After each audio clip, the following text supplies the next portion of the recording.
ನನ್ನ ಎಲ್ಲ ವೀಕ್ಷಕ ಮಹಾಪ್ರಭುಗಳಿಗೆ ವಿವಿಧ್ 1563 ಚಾನಲ್ಗೆ ಮತ್ತೊಮ್ಮೆ ಸ್ವಾಗತ ಸುಸ್ವಾಗತ.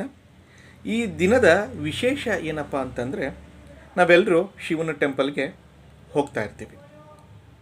ಹಾಗಾದರೆ ಅಲ್ಲಿ ಯಾವ ರೀತಿಯಾಗಿ ನಾವು ಪ್ರಾರ್ಥನೆ ಸಲ್ಲಿಸಬೇಕು ಅನ್ನೋದನ್ನು ನಾವು ಈ ದಿನ ಮಾತಾಡೋಣ. ಸೊ ನಾವೀಗ ಇವತ್ತು ಶಿವನ ಟೆಂಪಲ್ಗೆ ಹೋಗ್ತಾ ಇದ್ದೀವಿ. ಸೊ ಶಿವನ ಟೆಂಪಲ್ಗೆ ಹೋದಾಗ ನಿಮ್ಮೆಲ್ರಿಗೂ ಗೊತ್ತಿದ್ದಾಗೆ ಶಿವನ ಮುಂದೆ ಬಸವಣ್ಣನ ಮಾಡಿರ್ತಾರೆ. ಇದನ್ನು ಗಮನಿಸಬೇಕು. ಶಿವನ ಟೆಂಪಲ್ ಮುಂದೆ ಬಸವಣ್ಣನ ಮಾಡಿರ್ತಾರೆ.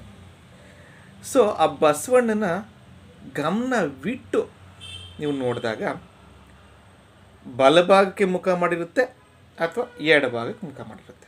ಕರೆಕ್ಟ್ ಅಲ್ವಾ? ಬಲಭಾಗಕ್ಕೆ ಮುಖ ಮಾಡಿರುತ್ತೆ ಅಥವಾ ಎಡಭಾಗಕ್ಕೆ ಮುಖ ಮಾಡಿರುತ್ತೆ. ಇದು ಇಂಪಾರ್ಟೆಂಟು. ಸೊ ಅವಾಗೇನು ಮಾಡಿ, ನಿಮ್ಮ ಉಸಿರಾಟನ ಗಮನಿಸಿ. ಉಸಿರಾಟ ಗಮನಿಸೋದು ಸಹ ಒಂದು ಸ್ಕಿಲ್ಲೇ.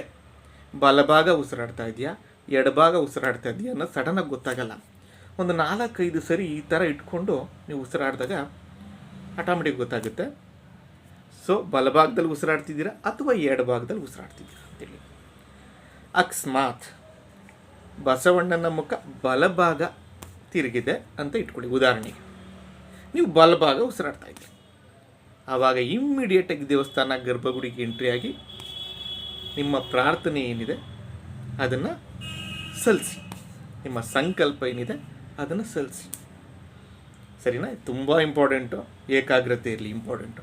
ಎಲ್ಲೋ ಧ್ಯಾನ ಹೋಗ್ಬಿಡ್ತೀವಿ, ದೇವ್ರ ಮುಂದೆ ಪ್ರಾರ್ಥಿಸ್ಬಿಡ್ತೀವಿ, ಅದು ಯೂಸ್ ಆಗಲ್ಲ.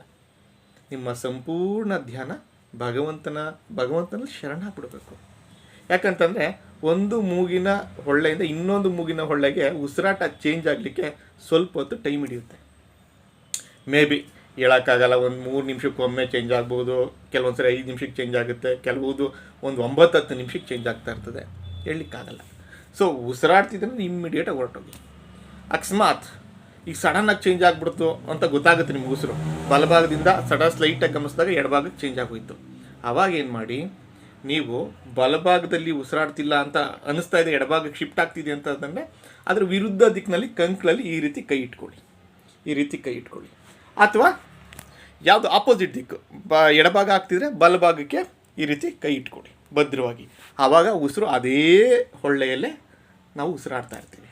ಇದು ಗಮನಿಸ್ಕೊಳ್ಳಿ. ನಿಮಗೆ ಆ ಥರ ಭಯ ಇದ್ದರೆ, ಈ ಸಡನ್ನಾಗಿ ಶಿಫ್ಟ್ ಆಯ್ತಲ್ಲಪ್ಪ ದೇವರೇ ಅನ್ನೋ ಗಾಬರಿ ಆದರೆ ಸಡನ್ನಾಗಿ ಅದ್ರ ವಿರುದ್ಧದ ದಿಕ್ಕಿನಲ್ಲಿ ನೀವು ಕಂಕಲ್ಲಿ ಕೈ ಇಟ್ಕೊಂಡ್ರೆ ಗಟ್ಟಿಯಾಗಿ ಆಟೋಮೆಟಿಕ್ ಅದೇ ಮೂಗಿನ ಹೊಳ್ಳೆಯಲ್ಲೇ ನೀವು ಉಸಿರಾಡ್ತಿರ್ತೀರಿ. ಸೊ ಇದು ಗಮನಿಸಿ.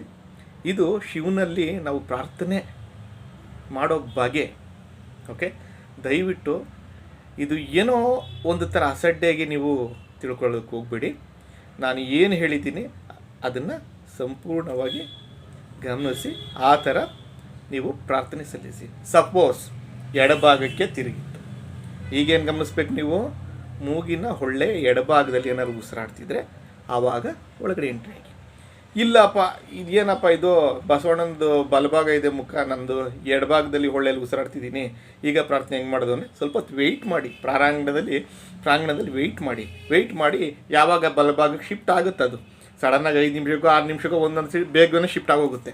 ಆ ಶಿಫ್ಟ್ ಆದ ತಕ್ಷಣ ದಯವಿಟ್ಟು ಒಳಗಡೆ ಎಂಟ್ರಿ ಆಗಿ ನಿಮ್ಮ ಪ್ರಾರ್ಥನೆಯನ್ನು ಸಲ್ಲಿಸಿ. ಆವಾಗ ನೋಡಿ ಅದರ ಚಮತ್ಕಾರನ, ಎಷ್ಟು ಬೇಗ ನಿಮಗೆ ಕೆಲಸಗಳಾಗ್ತವೆ ಅನ್ನೋದನ್ನು ಆವಾಗ ಹೇಳಬೇಕು. ಸೊ ದಯವಿಟ್ಟು ನಿಮ್ಮ ಹಳೇ ಪುರಾತನ ದೇವಾಲಯಗಳಿಗೆ ಹೋಗಿ. ಎಕ್ಸ್ಪೆಷಲಿ ನಾನು ನಿಮಗೆ ರೆಫರ್ ಮಾಡೋದೇನಪ್ಪ ಅಂತಂದರೆ, ಪುರಾತನ ದೇವಸ್ಥಾನಗಳಿಗೆ ಹೋದಾಗ ಅಲ್ಲಿ ಅದಮ್ಯವಾದ ಶಕ್ತಿ ಇರ್ತದೆ, ಕೇಂದ್ರೀಕೃತವಾಗಿರ್ತದೆ ಶಕ್ತಿ, ಅದಮ್ಯವಾದ ಶಕ್ತಿ ಇರ್ತದೆ. ದಯವಿಟ್ಟು ಅಂಥ ಟೆಂಪಲ್ಗೆ, ಧರ್ಮಸ್ಥಳ ಹೋಗ್ತೀರಿ, ಗೋಕರ್ಣ ಹೋಗ್ತೀರಿ, ಈ ಥರ ನಿಮಗೆ ಯಾವುದು ನಿಯರಬಲ್ ಪುರಾತನ ಟೆಂಪಲ್ ಇದೆ, ಶಿವನ ದೇವಾಲಯ ಅಂದರೆ ದಯವಿಟ್ಟು ಹೋಗಿ. ನಿಮ್ಮ ನಿಯರಬಲ್ ಬಿಡೋದಕ್ಕೆ ಹೋಗ್ಬಿಡಿ. ಯಾವುದಾದ್ರು ಒಂದು ಸಂಕಲ್ಪನ ತದೇಕ ಚಿತ್ತದಿಂದ, ಭಕ್ತಿಯಿಂದ, ಏಕಾಗ್ರತೆಯಿಂದ ಪ್ರಾರ್ಥಿಸಿ. ಆವಾಗ ನೋಡಿ ಶಿವನ ಚಮತ್ಕಾರ ಹೇಗೆಲ್ಲ ಆಗ್ತಾಯಿದೆ.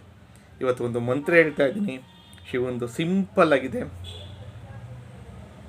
ಓಂ ನಮಃ ಶಿವಾಯ, ಅದೆಲ್ಲರಿಗೂ ಗೊತ್ತಿದೆ. ಇನ್ನೊಂದು ಓಂ ನಮಃ ಶಿವಾಯ ಅಥವಾ ಶಿವಾಯ ನಮಃ ಅಂದ್ಬಿಡಿ. ಸರಿನಾ? ಸೊ ಇದನ್ನು ತಾವೆಲ್ಲರೂ ಗಮನಿಸಿ. ಸೊ ಇವತ್ತಿನಿಂದನೇ ಅಕಸ್ಮಾತ್ ನೀವೇನಾದ್ರು ಶಿವನ ಟೆಂಪಲ್ಗೆ ಭೇಟಿ ನೀಡಿದಾಗ ಇದನ್ನು ಪಾಲಿಸೋದನ್ನು ಮರೀಲಿಕ್ಕೆ ಹೋಗಬೇಡಿ. ಓಕೆ, ಸೊ ಈ ದಿನ ವಿಡಿಯೋ ನಿಮಗೆಲ್ರಿಗೂ ಅರ್ಥ ಆಯಿತು ಅಂದ್ಕೊತೀನಿ.